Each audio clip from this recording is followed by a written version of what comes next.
slips in the grass, starts hitting him in the throat, in the neck, and in the face, in his eyeballs. Boom, boom, boom. He's getting hit up, stabbed in the face. Dude, he must have been 50 times, bro, like over and over. The kid was holding the kid's head down, just like that. Just boom, boom, boom, boom, getting it. What do? I jump up on the table, bro, and I'm on the table screaming at him, get him, yeah.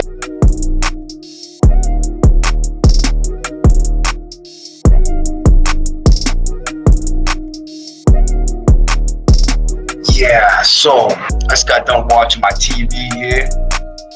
This is literally a cell I used to live in. Same exact cell, same exact everything. This is Sousa Baranowski right behind me. This is the cells I lived in for 17 years in the max. Right where I am right here, basically. A little bit further like this, I'd be yelling out the door like that. Crazy, right? Because not everybody makes it out of that prison. Not everybody can survive like I survived. Today, we're gonna go over a few stories about the people who either turned state while they were up there because they were too scared and they got, or people I never seen again, don't know whatever happened to them because they got brutalized, punched holes through a million times that it could have happened when I got to beefs. My own situation where the last time I had to pull out a knife and do what I had to do. So, without further ado, I'm gonna get into it. So 2009, right? I'm in H2. It's an orientation unit on the south side of the maximum security prison, Sousa Baranowski Correctional Center. There's a kid there named, we'll just say his name is CJ, because I don't really feel like putting names out there, but the dude is no good. Never been any good. Back in the day, I'll give you a little run up of history of who he is. In Worcester County, when we were young, he's older than me, so 2004, 2003, maybe even earlier than that, this dude became a nieta in a Puerto Rican prison where most of the people in there are either Puerto Rican and they're mostly 5-point gang members. So that means Bloods, Kings, Outlaws, and then there's the Nietas. He was a Nieta. Nieta is a Puerto Rican prison gang, but it has reach all over the country and in Puerto Rico is a stronghold. They're a deadly gang out there, but out here, you know, they've been known to just build, they're money makers more than anything, you know, out here anyways. In other states, I'm not really sure. I know in New York, other states, they really get it in, and maybe in the feds too, but out here in Massachusetts, they're more just money makers. If anything, if I had to say they were anything, they're just money makers. They get to the bag, but they're not really, you know, putting in work violent like they are out in Puerto Rico and New York and stuff. So this kid becomes a nieta, tough mother. Telling you, man, he's a tough dude, bro. Big ass dude. You know, everybody always had mad respect for this dude, bro. Like, he was a serious dude for all intents and purposes. Nobody really knew what he was up to behind the scenes until this all happened. And when it did happen, this paperwork came out and we found out what he was really, really doing behind the scenes and all these little things that happen. You're gonna have to stick around if you want to find out. He's in the hole at one point, right? This is going further on down the road. He stopped being a nieta and he became a hooligan, which is one of the crews that I used to run with. It's a brotherhood. It's not a racist brotherhood, but it is all white. Just because in prison, you got the all black gangs, the all Spanish gangs, and the all white gangs. We all in Massachusetts, we mingle with each other. We're not like other states where you can't have any contact with these other races and these other gangs. We all do business with each other. We fuck with each other heavy in some cases, but for the most part, we just stick to our own because in prison, you have to. It's just a question of, you know, when it comes down to an issue, you could basically drag your entire race into an issue if you start, you know, if you run up a bill with another race, then their people want to come after you and then you have no choice but to back them. And so people don't like the mingling. They don't like doing business in between races, things like that. But me, I've always been the type of dude to fuck with whoever I felt like fucking with when I felt like fucking with them, because that's just who I am.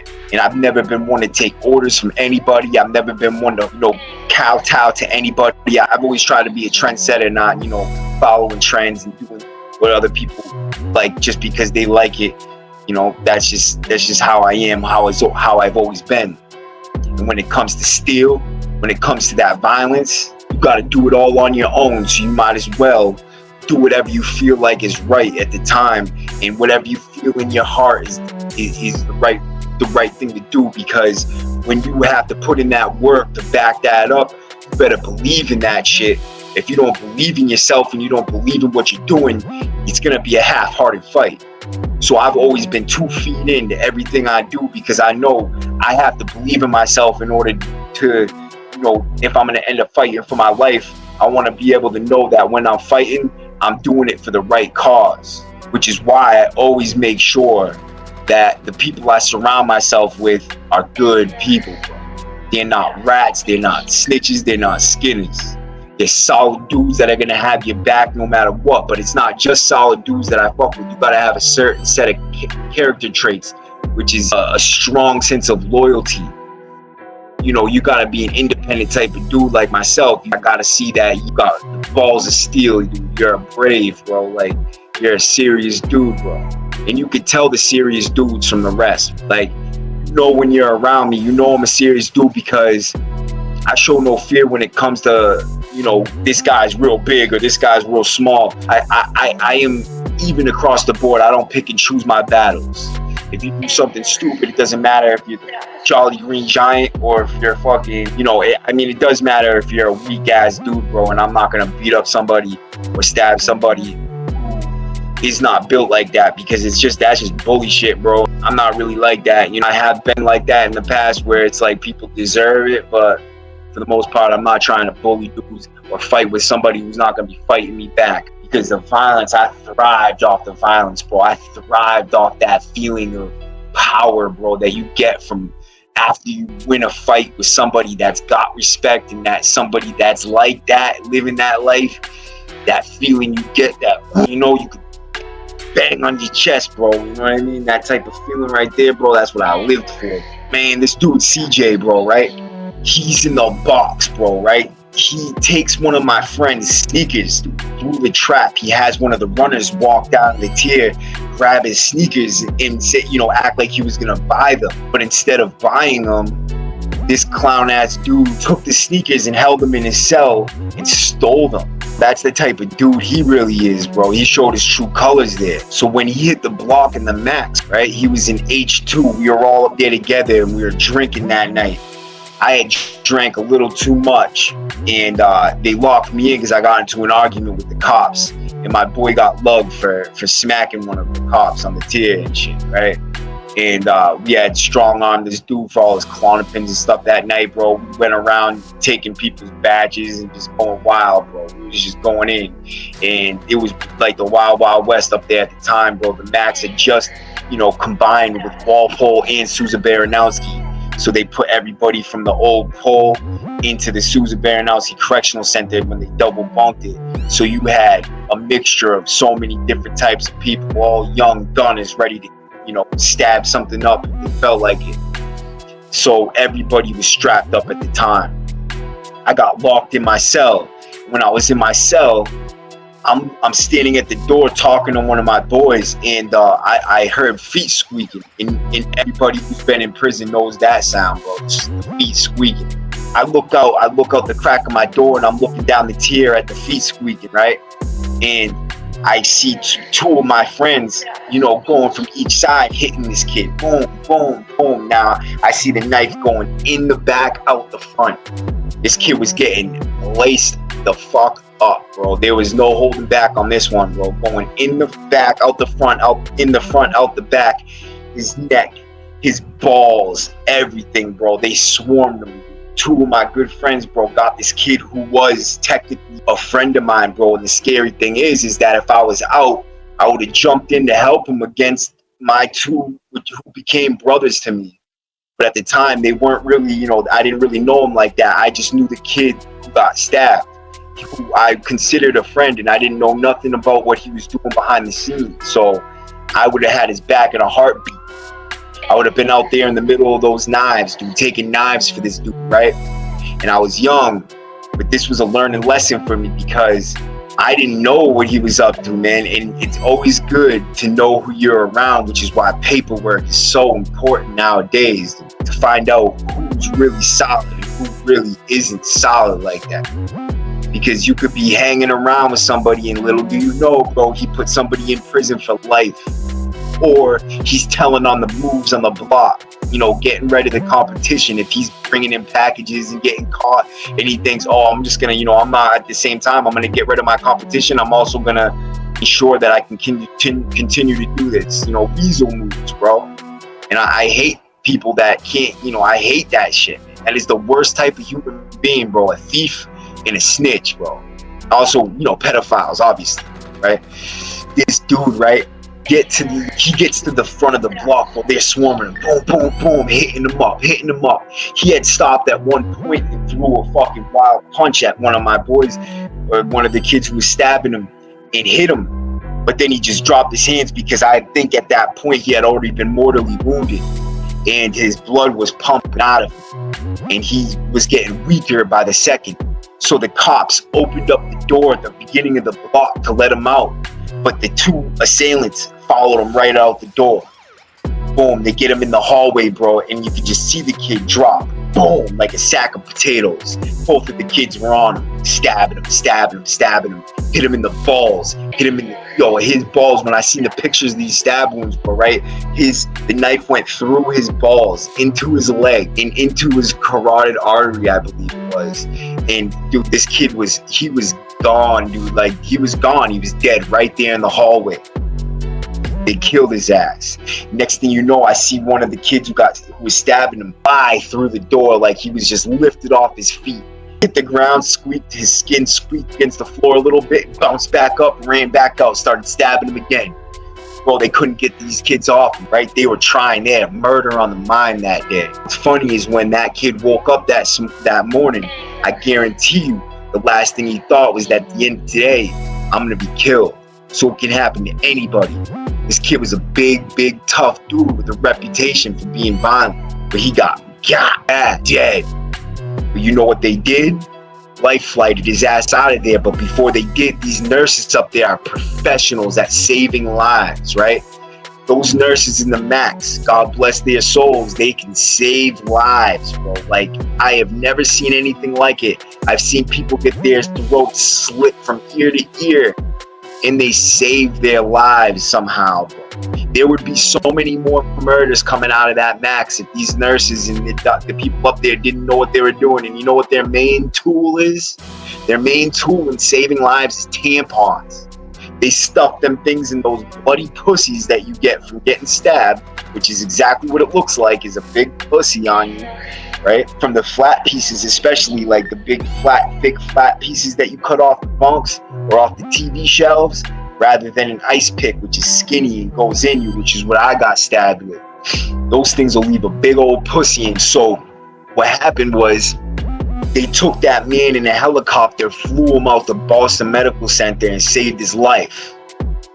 When these two dudes started going to court for the stabbing, which in Massachusetts, you will go to court for these stabbings, especially when they happen out on the tier on camera, because they don't need a victim witness in prison when they have those cameras, because they act like those cameras are actually the state witness, because they speak volumes, obviously. But usually, even if you have a camera, unless the person dies, the victim is obligated to take the stand and face their accuser, right? So in Massachusetts, when you get into a situation like this on the tier, because of the code of silence being so thorough and so thick in the prison system, there's not many rats out here, man. Not many rats. And this is why, because you will get stabbed and the cops will tell you who's telling on the block. They don't care. They want to see you get stabbed. The cops love the violence. As soon as a Skinner hits the block, everybody knows. You want to know how? Because the cops come to me or somebody else who they know got sway on the block and tell you, yo, this dude's no good. Check him out on Google or something. And then I'll get on the phone, be like, hey, people, what up, bro? Check this man out. I need to know what's up with him. The word comes in, he's no good. Gotta go, bro. That's why if you hit that block, you better be good, bro. You better be good. Because if you're not, you could be leaving out the back door for sure. You know? So, this man gets saved. They start going to court. Paperwork comes in, discovery.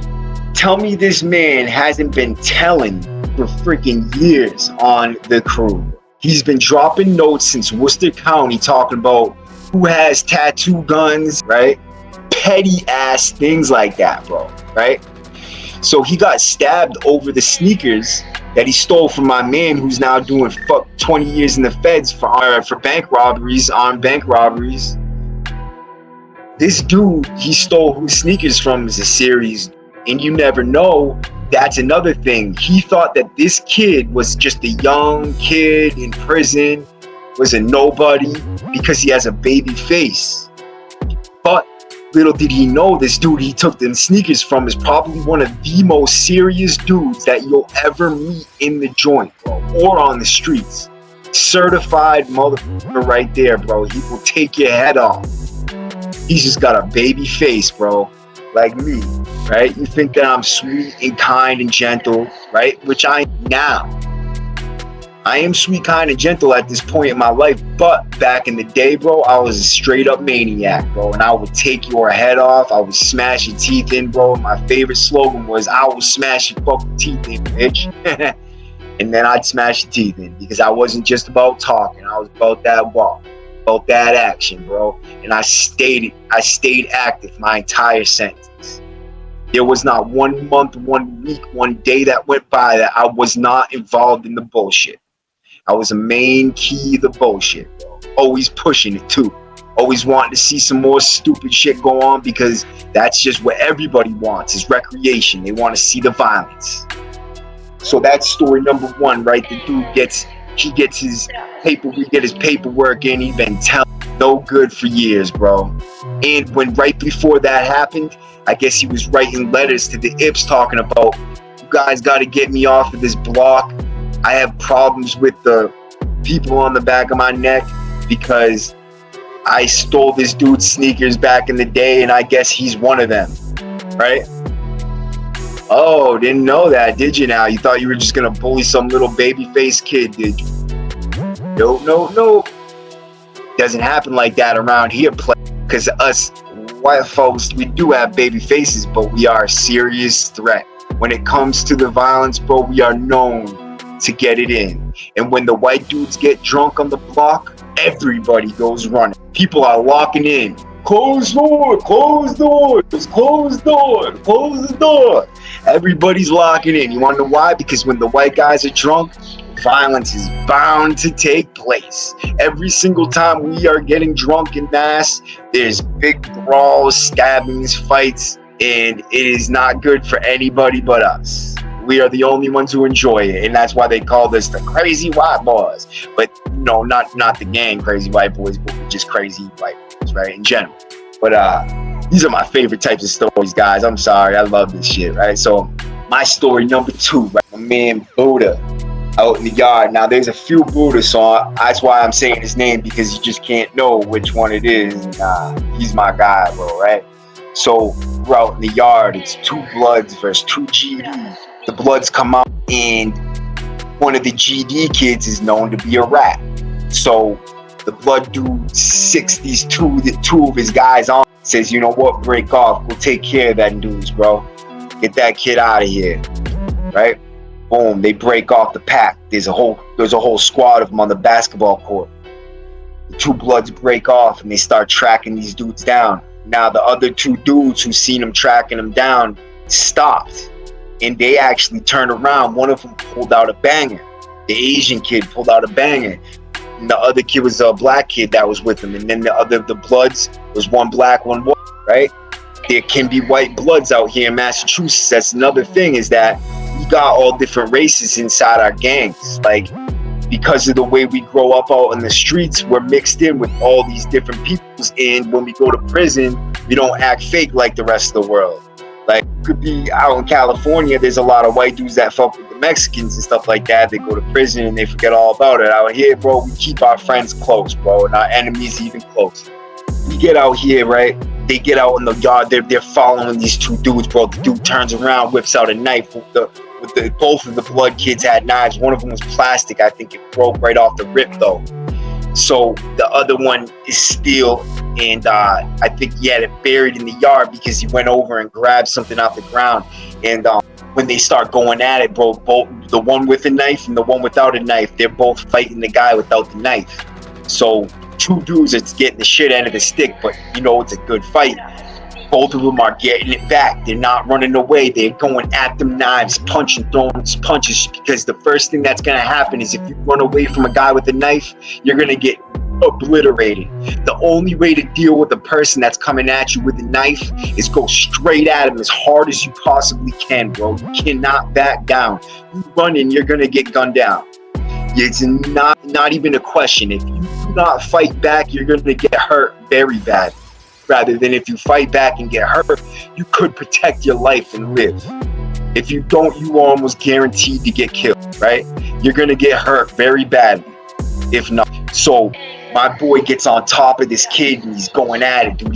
The kid, at first he's fighting and he's giving him a good one, but then he slipped in the grass, the fateful move that cost him almost his life.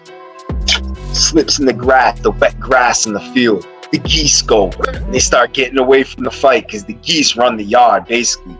There's mad geese, Canadian geese. They're gangster as hell. So they start going, getting away from the violence because they seen how crazy he was getting. Even the geese was running, right? Kid gets on top of him when he slips in the grass, starts hitting him in the throat, in the neck, and in the face, in his eyeballs. Boom, boom, boom. He's getting hit up, stabbed in the face. He must have been 50 times, bro, like over and over. He was holding the kid's head down like that. Just boom, boom, boom, boom, getting it.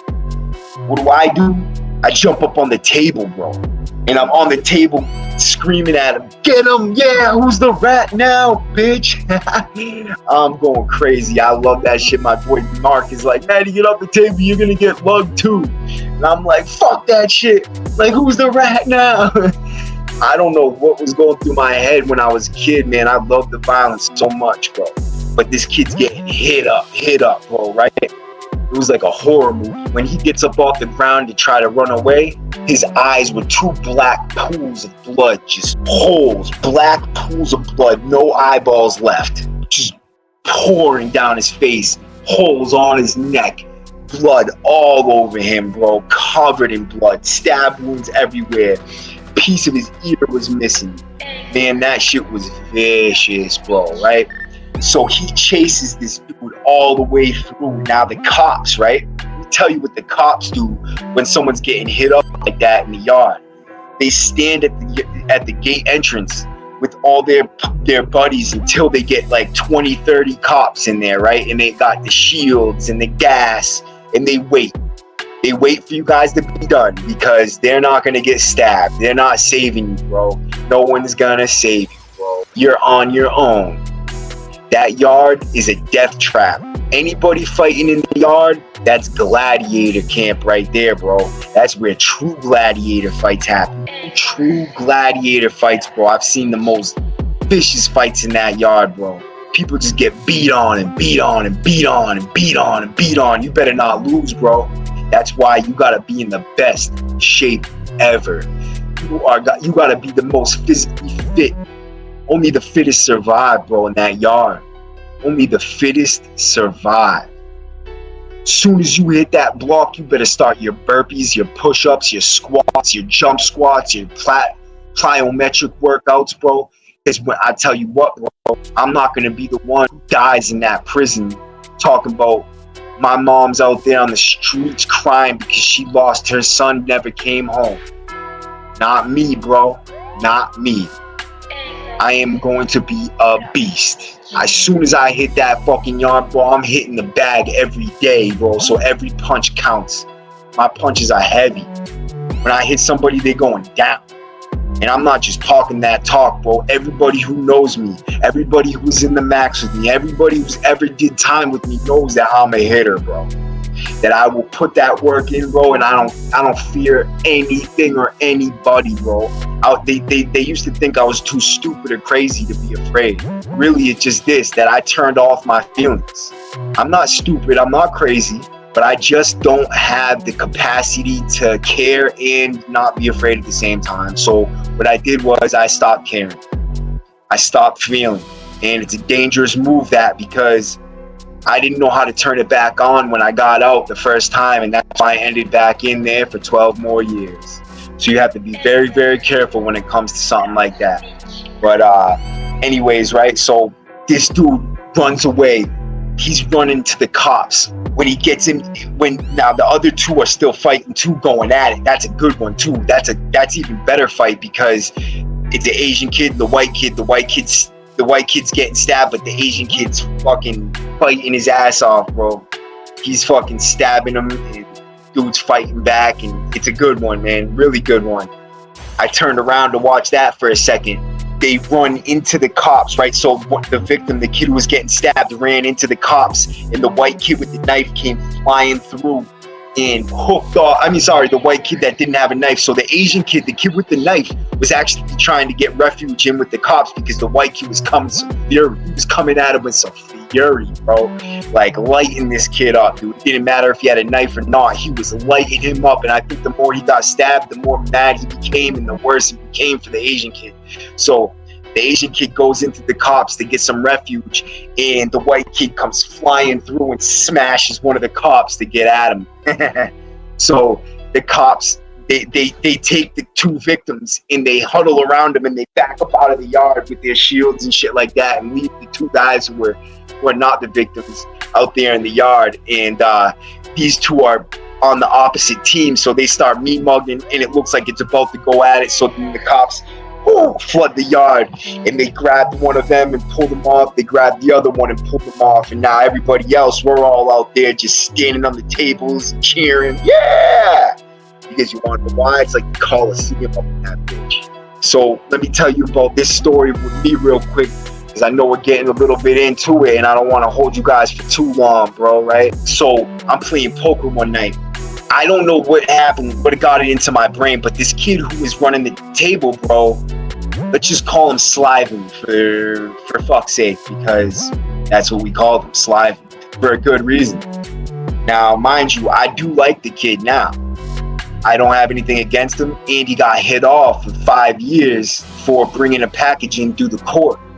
He was one of them dudes that got caught with the COs. They tried to say that his lawyer and the COs were conspiring with him to bring the Suboxone in his sneaker in, but really they had no idea, I don't think. And it was just, I don't even know if he had an idea that the shit was in there. He was just getting sneakers from one of his people, dropped them off some sneakers when he went to court, and I think they just hooked him up or something like that, and they gave him 5 years on and after for that. Imagine that. 50 strips, 50 damn Suboxone strips, bro. You got guys shooting dope in their neck right out here on Mass Ave, bro. Like selling crack right in front of the cops, but they don't get nothing. But this kid gets 50 Suboxone strips, a drug that helps people get off of drugs, in prison, just so he can help survive, make some money for himself and get through without having to buy it, because everybody's doing it. So he's gonna end up buying it, so might as well just get it for free, right? 5 years on and after in a state prison for that. That's what our taxpayers are wasting dollars on, so people can be held in a maximum security prison for bringing Suboxone in the sneaker, dude. Like, come on, man. There's not even violence involved in that, right? Anyways, and it's not even a drug that can kill you, bro. Like fentanyl, maybe if you're bringing fentanyl and people are gonna die, but not that, bro. But anyways, right, me and him are playing poker, bro. The kid's running the poker table, dude. Kid keeps winning. I don't know how he keeps winning, right? So I get mad. So I start calling everything. Boom, boom. Within a couple minutes, I go down $120. Now there's a $100 cap on it. He tries to tell me, oh, I can't play no more. It's a $100 cap. I said, motherfucker, what are you trying to say? That you're not going to let me win my money back? Everybody at the table's like, yo, that's Matty, bro. He's good for it, bro. Let him play. That's Matty, bro.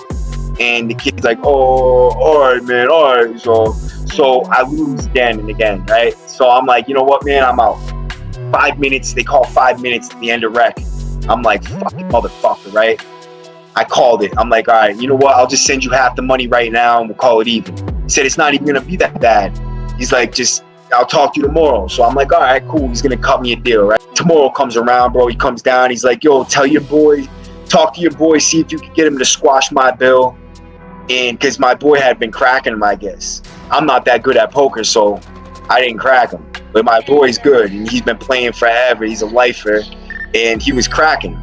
And so he said, go talk to your boy, have him squash the bill that I owe him, and talk to this dude, have him squash this bill that I owe him, and then give me this. I'm like, yo, that's like literally double what the fuck you said you were gonna. No, I'm like, how about this? I'll give you half the money, and we'll call it even. And he's like, oh man, bro, come on, man, talk to your people, bro. So I'm like, you know what? I'll talk to my people.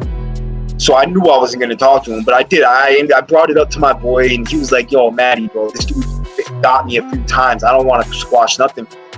So I'm like, you know what? I understand. I'll handle this myself. So I go down to him. I'm like, you know what, bro? I'm getting the package on Wednesday. When they come back from the kitchen, matter of fact, he's gonna be the one that brings it to me because he's the kitchen worker and he's got the movement. So he's gonna be the one grabbing my package anyways. But he doesn't know it yet because you don't tell them that you're gonna be grabbing the packages. They get the kite and there's a name on it, and you just give it to the person with the name on it because that's just what you're supposed to do. Anything else to get you hurt. So I'm just gonna wait for my package to come in. He's gonna know it's me because it's my name on it, and it's gonna be shaped like Suboxone. You know what I mean? It's a package. So it comes through the kitchen, and you don't touch those packages. Motherfuckers know not to touch those packages. So you can always rely on people to be as solid as possible when it comes to these packages, because any kites, any things like that, you open them up, you're an automatic stunster, and your name is green lighted all over the place, bro. No one's gonna trust you again. So I was relying on him to get my package on Wednesday, and I told him, look, man, I'm getting a package on Wednesday. I'll give you 2.5 strips. How about that? That's more money. I'm sorry. I'm getting 2.5 strips on Wednesday. I'll give you a half a strip. That's literally $100 right there. So I'll give you that half a strip. That's $100. That's more than what I told you I'd give you, and we'll call it even. Yup, we'll call it even. Shake on it. We're good, right? So Tuesday comes around, right? I'm on the basketball court. I'm playing ball with a few people and shit. I look over and he had just got back from work and he's standing there, bro. I knew he's standing there for me because he's just standing there looking at me. He hasn't even taken a shower yet, bro. He just got back from working in his kitchen whites, and I'm thinking maybe he's got my package. So I tell the dude, I'm like, yo, hold up real quick. And so I look at him. I'm like, what's up? And he's like, well, I gotta holler at you real quick. So I'm like, all right, I'm playing basketball. Give me a minute. And so he's like, all right, I'll wait. So right when he said that, I'm like, well, wait. So I played ball for a little bit longer, and then I'm like, it's mad weird, bro. I'm just gonna talk to this kid. I'll be right back, right? So I go in, and on my way to my cell, I'm like, let's walk and talk at the same time because I'm a busy person in there, bro. I had a lot of people trying to holler at me whenever I wasn't doing something like playing basketball or something. You always have people waiting on me because I was the man with the shit. So everybody always wanted, Dukes, which is the paper. It's fire, and everybody's really on that shit in there. So I was making a lot of money on it, and people wanted it. So as soon as I'm walking back to my cell, everybody's stopping me. Matty this, Matty that, Matty this, Matty that. So I'm like, I'm trying to talk to him. So I'm trying to tell him like, well, let's walk and talk because all these people are gonna be bum rushing me as soon as I get back to the cell. They're gonna want to hit me up. So I'm like, let's just walk and talk. And so while we're walking, other people are stopping me, blah, blah, blah. And he's like, I'll just wait till we get back to the cell. So I'm thinking maybe he just doesn't want to talk in front of these other people, right? So it takes us a couple minutes. I get back to the cell, finish doing what I'm doing with a couple people. And I get in the cell. I'm washing my hands from the basketball dirt. And he comes in the cell. He's like, yo, Matty, I need my money. So I'm like, you mean you need your money? He's like, yeah, Matty, bro. He's like, I need my money. I'm like, all right, well, tomorrow I'm getting that package and I got you. He's like, nah, I need my money right now. And I'm like, hold on a second, right? So I walk past, he's in my cell now. I walk past him to the back of the cell, which is literally right here. He's right here in between the bunk and the toilet, which is at the end of the bunk right here. In between here and here. And I go to the back where the stool is right there. See where the stool is? So I go to the back where the stool is. And I'm standing in front of the stool like this. Look. I'm like, what's up, bro? And he's like, yo, I need my fucking money, bro. So he gets brawling with me, bro, right? So I'm like, hold on, bro, right? Like, so let me get this straight.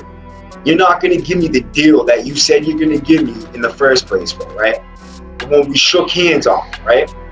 He's like, yo, I need my fucking money. He got crazy with me again.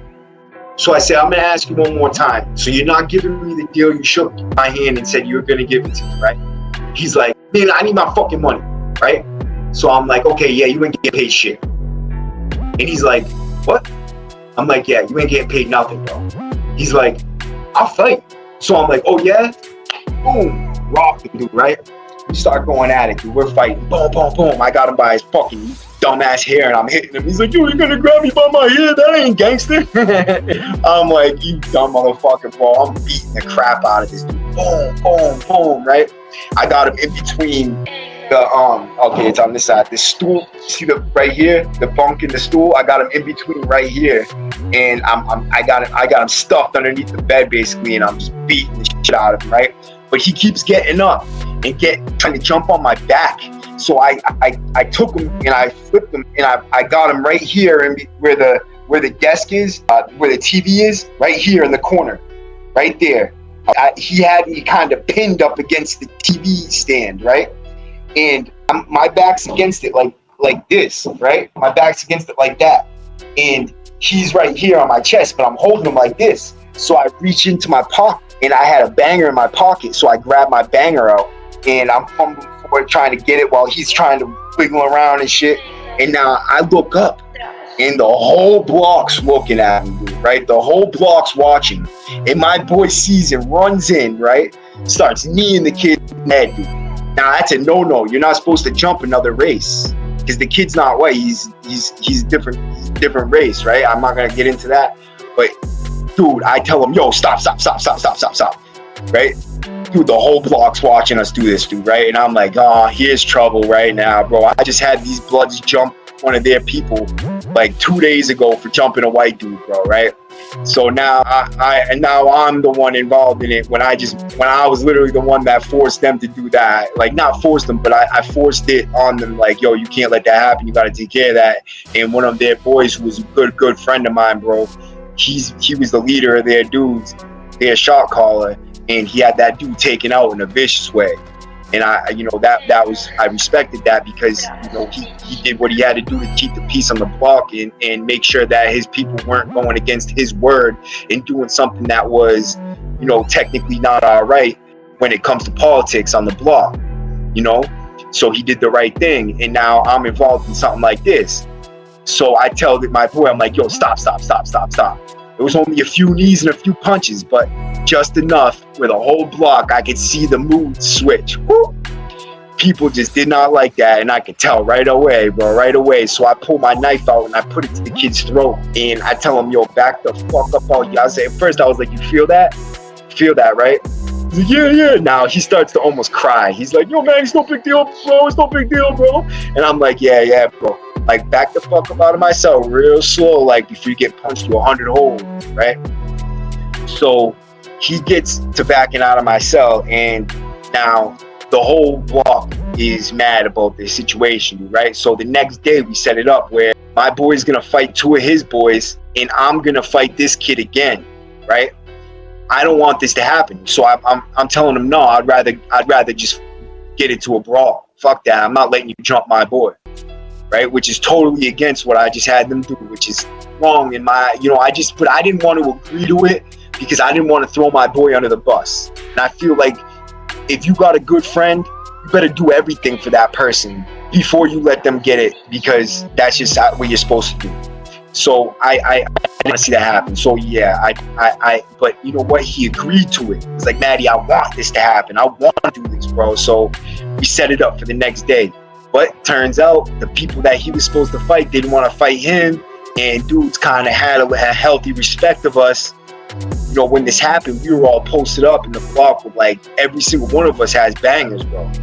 You know, like good ones. Some of us have two, like me. And I was double fisting, and I was ready for the bullshit because I kind of liked it, you know. But my friends didn't really like it because, you know, when you're getting into shit like that, it's not good for the money. When you're locked down and getting lugged, you lose all the stuff that you had in the block. Everybody who owes you money skedaddles. You'll never see him again. So it's not good for money, right? Violence is never good for money. And I did not mean for all this to happen, but, you know, the kid got crazy with me. So now it becomes an issue like this, right? So instead of fighting the two kids fighting my boy and that me fighting this kid again, which we were prepared for, as soon as they got back from gym, we were waiting, me and my boy. And two of his people jumped on him on the tier and got him bad, mopped the floor with me. And I'm like, yeah, get him, because now it takes the heat off of me. Now kid's already all banged up, and I'm just waiting to get lugged, you know, because they see him, they're gonna go to the cameras and look at the cameras.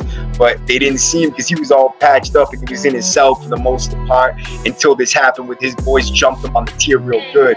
And you know, big shout out to them, dude, for doing that and saving me that bullshit, but also because they knew the kid was, you know, making funny moves and shit. But he, like I said, man, the kid's a good kid, bro, and I do fuck with him, man. I see him after this, bro. We shook hands on it, you know, we became a little bit, you know, friendly with each other and shit. And he's got a very healthy respect for me, bro. Always said good things about me and said that what I did was gangster, because he knows that I did what I was supposed to do, bro. And I did what any thoroughbred motherfucker would do.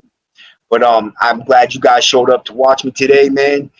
Hope you enjoy the fucking show. W number out.